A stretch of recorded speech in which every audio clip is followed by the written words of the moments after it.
Hello guys, and welcome to the first video in a series specifically focused around solo melee builds, which I will be making for each of my favourite frames, and today's video we will be covering Saryn Prime.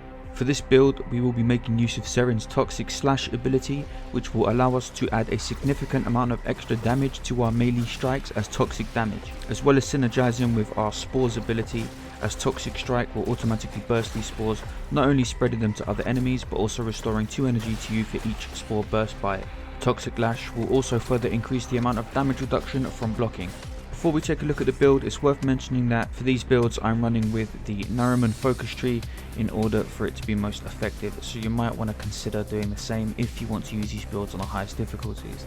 For the build then, it can be replicated with 4 to 5 former depending on your mod levels and polarity allocation, and one of the first things you'll want to notice with our stat priorities is that it's fairly balanced, with the only emphasis really being on power strength. This is so that we can get the most out of our Toxic Slash without having to sacrifice too much duration or efficiency, but we also want a fair amount of range so that we can spread our spores. So in order to achieve this balance, we're running with a Fleeting Expertise for efficiency, Primed Flow for a deep energy pool, a Primed Continuity which will bring our duration back up, and we're getting our power strength from both Blind Rage and Intensify. We have a Vitality mod on here as it scales well with Saryn's higher than average base armor. I personally choose to run with Energy Siphon and a Coaction Drift for the security of consistent energy regeneration, though this area of the build isn't strict. For our health regeneration we're running with Regenerative Molt, which synergizes with our final mod Quick Thinking, which will be serving as our passive panic button.